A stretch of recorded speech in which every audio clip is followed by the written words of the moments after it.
ngaji bareng. Semoga kelak apa yang kita lakukan ini menjadi saksi kita di yaumil qiyamah. Bismillahirrahmanirrahim. Ila hadratin Nabi Mustafa Muhammad sallallahu alaihi wasallam wa ila jami'i ikhwanihi minal anbiya wal mursalin wal awliya wa syuhada wa shalihin.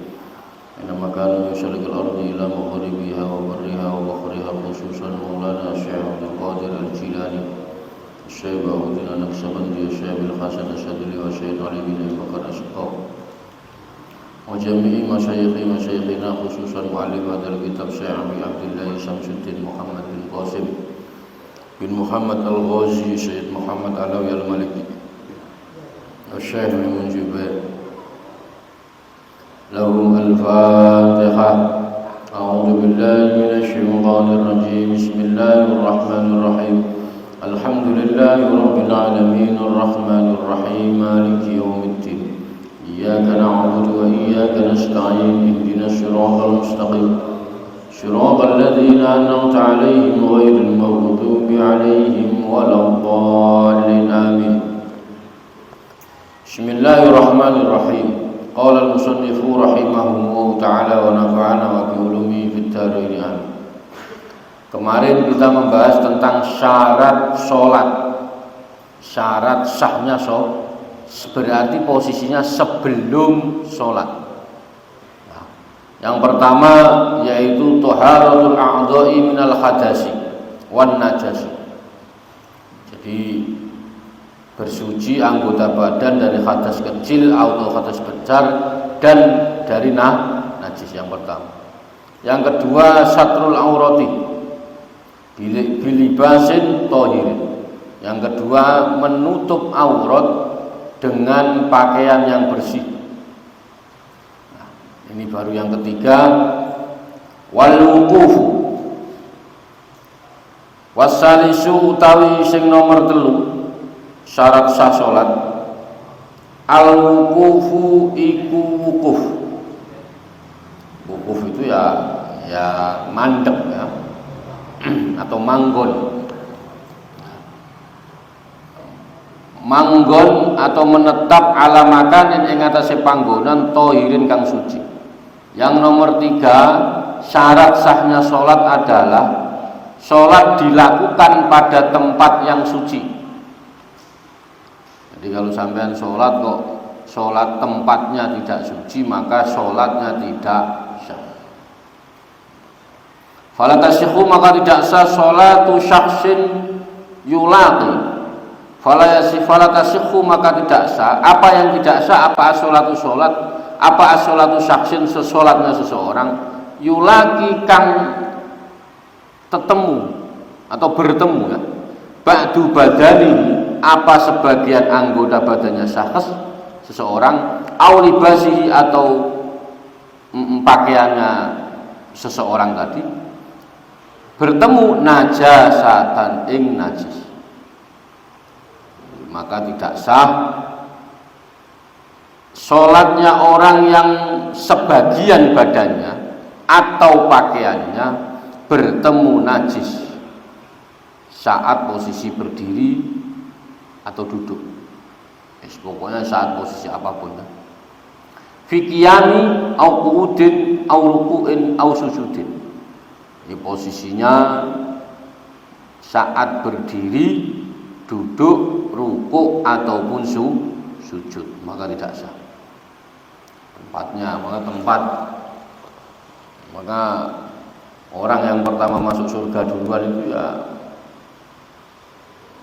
marbot masjid, bukan imam masjid tapi marbot masjid.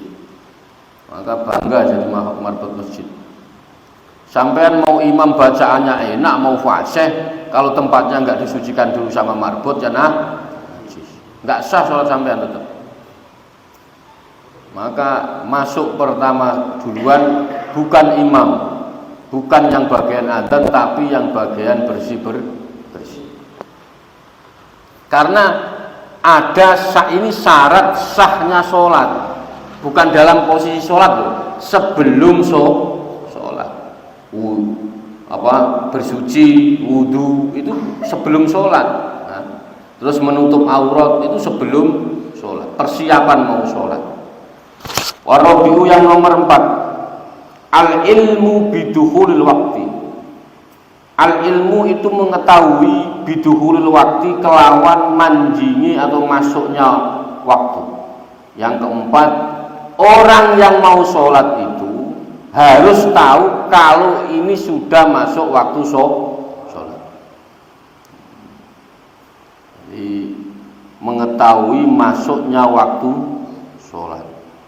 Audhonin atau menduga ya, dukhulihi bil istihad, atau dia menduga masuk waktu berdasarkan dengan istihad. Jadi sampean ini karena hujan kenceng, nggak ada yang datang ke masjid, nggak ada yang adzan berarti ya, ini udah subuh apa belum? Ini Anda harus tahu subuh ini sudah masuk apa belum. Kalau belum kok sholat, ya sholatnya tidak sah. Nah, maka harus tahu, dia punya ilmu, punya pengetahuan untuk melihat, menganalisa atau menduga ya, menduga dengan ijtihad. Kalau menduga saja itu nggak pakai ilmu. Kalau menduga, tapi kalau menduga koma istihad itu berarti pakai. Jadi menduga dengan istihad, oh iya istihadnya ini karena begini akhirnya dia tahu. Nah, ini namanya al-ilmu bidukhulil waktu. Dia tahu ilmunya, tahu cara mengetahui. Ini yang keempat. Falau sholat bi ghairi dzalik, falau sholat mongko lamun sholat ya, bi ghairi dzalik kelawan liyane mengkono al ilmu bidukhuli. Dia sholat, tapi dia sholat itu tidak menggunakan ilmu yang diketahui pada waktu sholat. Yang diketahui ini sudah masuk waktu sholat apa belum? Lam tasihha, maka tidak sah. Apa yang tidak sah? Apa sholat itu? Sholatnya seseorang. Wa in sodako al waktu, wa in sodako mongko lamun ngepasi ku apa? Tep ya, ngepasi ya. Al waktu ing waktu. Contoh ini ya, seandainya seseorang yang melakukan sholat itu tanpa mengetahui dan menduga masuknya waktu sholat, maka tidak sah. Sampean kok sholat, kok tidak tahu waktunya, kok sholat, maka tidak sah meskipun tepat waktunya. Contoh, jam 1 sudah zuhur belum? Kok sampean sholat? Sah mestinya. Tapi kalau sampean tidak mengerti, oh waktu zuhur itu masuknya kapan, itu tidak sah. Oh ini makanya ngaji begini tuh, ya kadang saya itu gimana, ya sudah faktanya seperti ini ya tak omongkan. Ya, Mang Samin ini, kita ini Islam dari kecil nggak tahu waktu subuh itu masuknya kapan, waktu zuhur masuknya kapan, nggak tahu. Kok tahu-tahu dia sholat, nggak tahu dia, nggak sah sholatnya. Ini kan sudah ngaji semua, kecuali saya ngomongnya nggak di sini, ngomong saya di luar beda lagi. Kalau ngomong di sini saya ngomong tidak sah, karena sudah ngaji semua ini. Berbeda kalau ngomongnya di jalanan, ketemu orang ini, saya sholat sah. Tapi ini sudah stepnya sudah naik. Maka yang mau nggak mau tak omongkan. Maka kok ada orang sholat, kok tak nggak tahu waktunya, walaupun tepat, maka tidak sah. Sholat jam 1 sudah zuhur, tapi dia nggak tahu waktu ini sudah masuk zuhur apa belum. Kok tepat tetap nggak sah. Nah, contohnya gitu. Ini yang keempat, ya. Wal khamisu utawi sing nomor 5, yang nomor 5, istiqbalul qiblat, menghadap kiblat. Itu menghadap kiblat. Ai Ka'bah itu tegese Ka'bah. Yang kelima, sholat wajib menghadap kiblat. Kiblat itu yang dimaksud Ka'bah, bukan Baitul Maqdis. Dulu Baitul Maqdis, Kalau dulu kiblat kita itu Palestina. Jadi kita itu dulu sempat kalau sholat menghadap Palestina, Baitul Maqdis. Nah, sekarang pindah lagi ke Ka'bah. Jadi jangan kaget. Ini kalau masih ada aliran Islam yang menganut kalau sholat menghadap tujuannya bukan Ka'bah, tapi Baitul Maqdis. Terus sholatnya nggak sah. Maka bukan kok soal sah dan tidak sah, maka perlu dikasih tahu bahwa sekarang kiblatnya udah pindah lagi.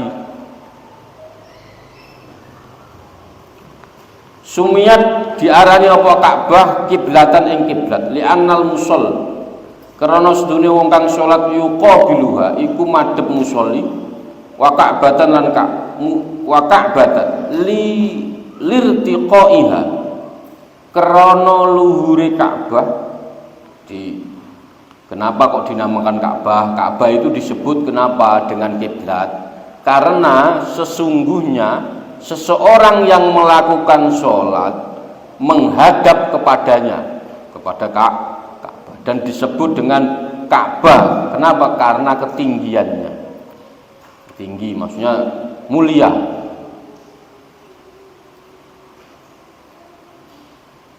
Ini yang sempat dulu enggak usah diceritakan ya. Wastiqbaluha bisadri, wastiqbaluha utawi madhep Ka'bah bisadri kelawan dodo dada.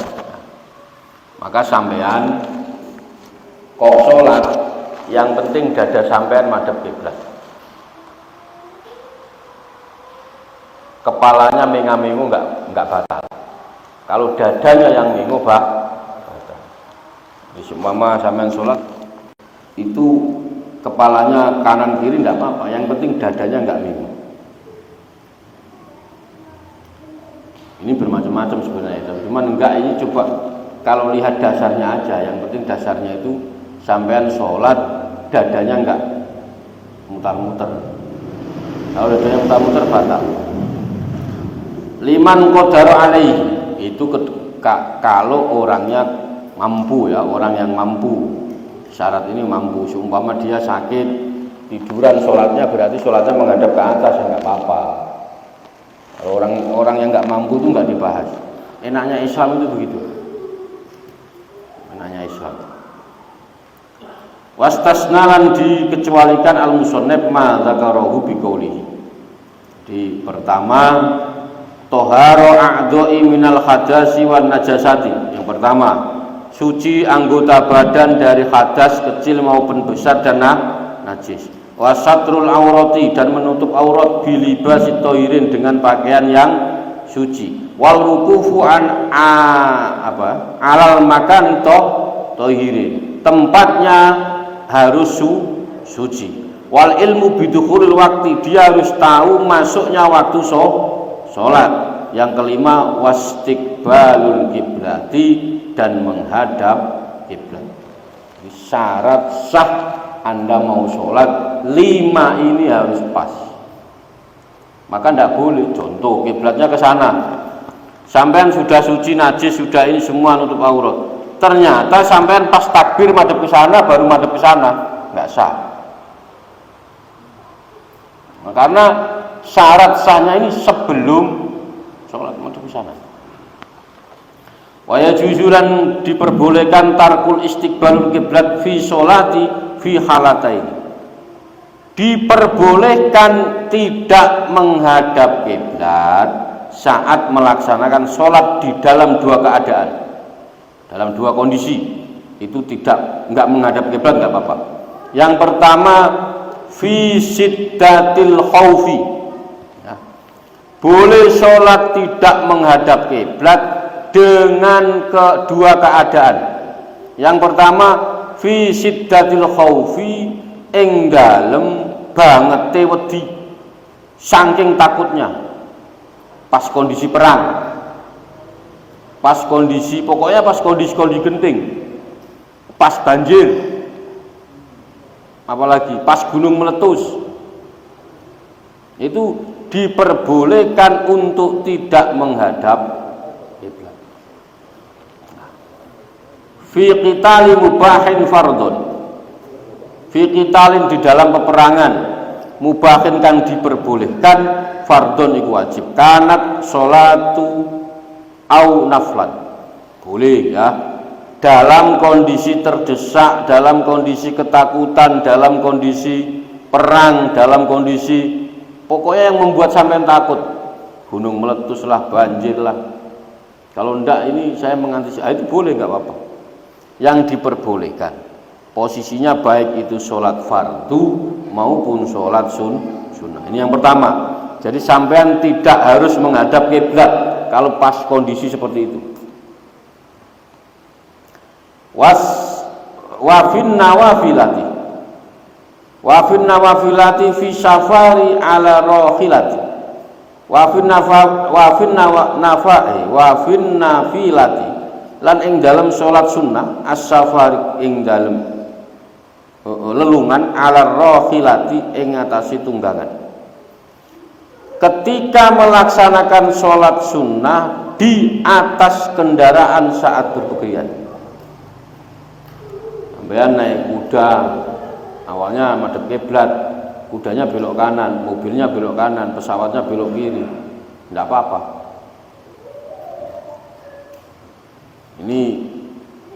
Ini dua kaul. Ada yang mengatakan kalau untuk menghadap kiblat itu sholat sunnah apa sholat wajib boleh, tapi ini hanya dikasih sholat sunnah dulu.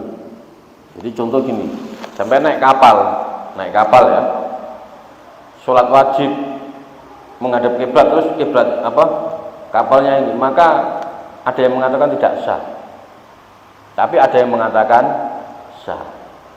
Nah, tapi ini hanya diambil hanya sholat sunnah, wajib nggak sah, nggak boleh. Kalau sholat sunnah boleh, tapi saya lebih mengambil pendapat yang wajib ya sah, sunnah ya. Contoh Bang Cek naik pesawat sholat, atau naik kapal sholat wajib ya sah tetap walaupun nggak menghadap kiblat, karena nanti posisinya kapal kan nggak lurus ke barat terus, bisa sah. Falil musafiri safaron mubah, falil musafiri lan kedue wong kang lelungan safaron kelawan lunga mubahan kang diolehno, walau qasiron senajan cendek ya. Jadi ketika melaksanakan sholat sunnah di atas kendaraan saat bepergian, ya sebenarnya bukan hanya sholat sunnah, wajib juga nggak apa-apa. Sehingga bagi musafir yang melakukan perjalanan meskipun jarak tempuhnya pendek, dekat, jarak tempuhnya dekat, melakukan sholat sunat menghadap ke arah tujuannya nggak apa-apa. Contoh, sampai naik kuda dekat, nggak ada 10 kilo lah, ternyata sholat di atas kuda, ini kudanya belok kanan, nggak apa-apa, boleh. Belum pernah ya praktek sholat di atas kuda, nah, nanti kapan-kapan praktek. Ada yang nanti siapa yang siap dijadikan kudanya, contoh. Warraqibi dabati la yajibu alaihi, warraqibi lan wong kang nunggang hayawan la yajibu iku ora wajib alaihi ing atase raqib dabbah, wad'u jabhati iku nyelehaken bathuk. Bagi musafir yang naik kendaraan ketika sholat tidak wajib untuk meletakkan keningnya di pelana. Sampean nyetir mobil sholat, sumpama nggak harus begini, nggak harus ya, nggak harus. Kalau sekarang kan nggak ada onta, jarang kuda, nah, sekarang ya motor atau gitu.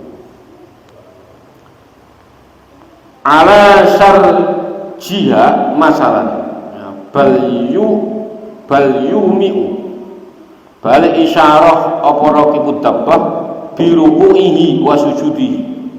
Jadi kalau sampean sholat di kapal terbang, pesawat, itu cukup dengan isyarah, enggak apa-apa. Ruku isyarah, sujud isyarah. Isyarah bisa kedip mata begini-begini gitu. Enggak harus meletakkan. Jadi diperbolehkan memberi isyarat saat rukuk dan sujud. Nah, saat rukuk dan sujud. Ahfadhu min ruku'i. Iku luwe ahfadhu iku luwe ngisor ya. Min ruku'i saking rukuk. Ini posisinya isyarat sujudnya harus lebih rendah daripada rukuk. Contohnya begini. Allahu Akbar Fatihah, rukuknya begini.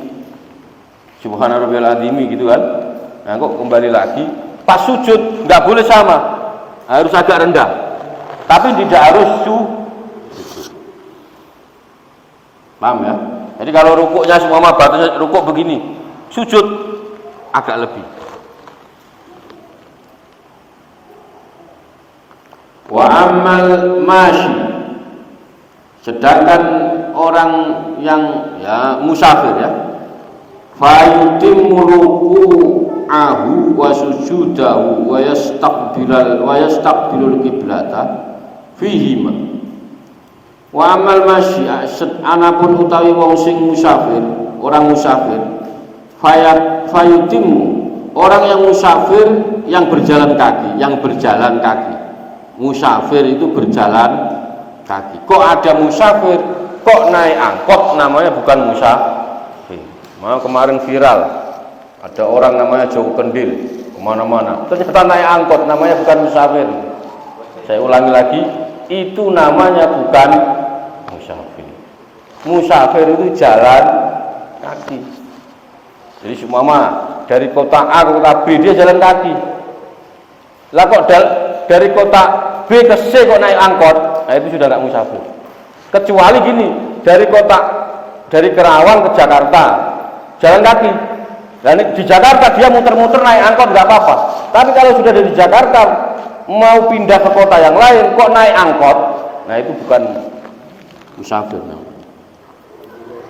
Paham ya? Dengar Jawa Kendil, tahu Jawa Kendil ya? Main HP bareng, rokokan bareng. Maka wa amal masyi fayutimmu ruku'ahu. Ini musim, seperti itu nanti akan musim banyak ya. Tidak usah kaget, biasa aja. Tidak usah gawoan, tidak usah gampang kaget. Ada cukup, enggak usah, biasa aja. Lebih susah ngaji ini dibanding sampean jalan kaki. Loh serius saya ngomong. Sampean paham kitab ini 5 tahun itu belum tentu paham. Tapi sampean jalan kaki, gampang. Musafir jalan kaki itu gampang. Lebih mudah ditembak nggak mempan dibanding sampean mahamin ini. Sampean kalau pengen ditembak nggak apa-apa, sehari jadi sudah bisa. Kalau pengen dibedok nggak mempan itu sehari jadi. Tapi sampean memahami ini nggak bisa sehari. Bertahun-tahun aja belum tentu paham. Maka yakinlah kalau sampean paham ini sakti. Nggak percaya. Cuman orang itu nggak percaya masalahnya. Ya apa enggak? Lu iya. Sampean pengen bisa ditembak enggak apa-apa. Itu paling butuh puasa 41 hari. Wiridan ini setelah itu kebal sampean. Tapi kalau memahami ini, lu setahun lu paham, top berarti orang. Setahun paham bisa ngelakuin top. Maka orang yang paham satu kitab itu pasti sakti. Oh ya pasti sakti. Nah, cuman masalah sampean itu percayanya yang begitu, puasa ini makannya ini, macam-macam. Maka banyak kiai yang tidak pernah puasa, yang tidak pernah macam, tapi paham kita banyak sakti. Wih serius, nah, gitu loh, gitu ya, nggak percaya. Jadi musafir yang berjalan kaki, kalau tadi kan musafir yang naik pelana, yang naik mobil, yang naik ini. Kalau yang jalan kaki musafir itu rukuknya, sujudnya harus menghadap kiblat. Saat melakukannya itu harus menghadap kiblat. Yang jalan kaki ya. Illa fi qiyamihi wa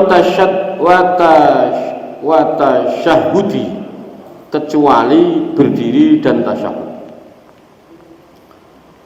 qablahu ma'al i'tidali hawai wal miraji waz zaman.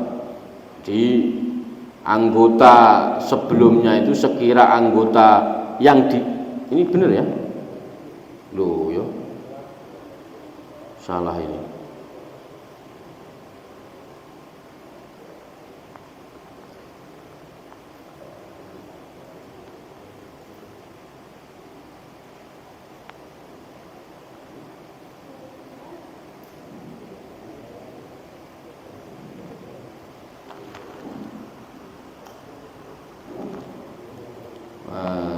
Kitabnya hilang satu baris. Terus selesai habis ya? Oh kok di sini kok masih ada lanjutannya? Itu ya. Berarti syarat sah sholat 5. Sebelum masuk sholat 5. Terus tadi soal menghadap kiblat. Boleh tidak menghadap kiblat dalam 2 kondisi. Yang pertama kondisi saat genting, saat terdesak, saat takut.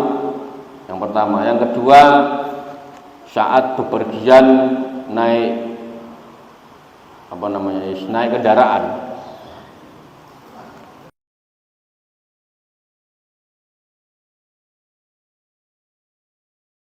Jelaskan tentang rukun-rukunnya sholat.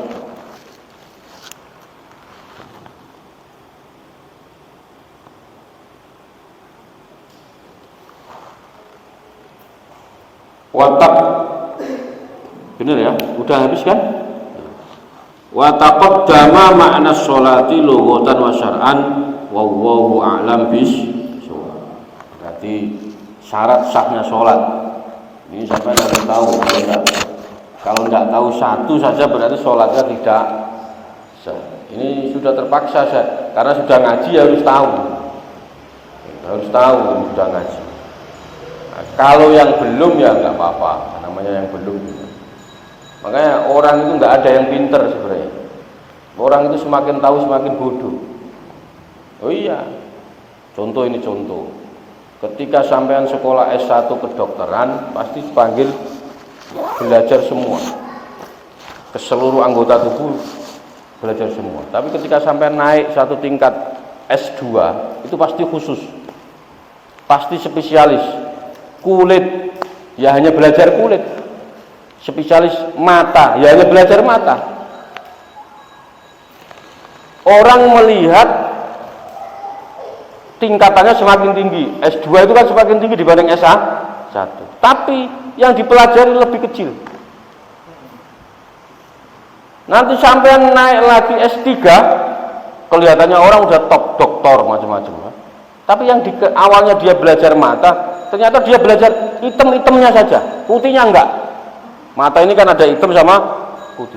Dia hanya belajar item-itemnya saja, yang putih enggak. Seumpama dia belajar soal kulit, dia nanti hanya khusus kecantikan, kemaluan. Oh, ada khusus itu ada. Jadi kulitnya enggak keseluruhan, jadi hanya dibatasi. Itu. Jadi dikira orang semakin pintar terus enggak ada, semakin bodoh. Nah, jadi pangkatnya semakin tinggi tapi ilmunya semakin kecil. Nah, itu bukti orang enggak boleh sombong. Gitu ya.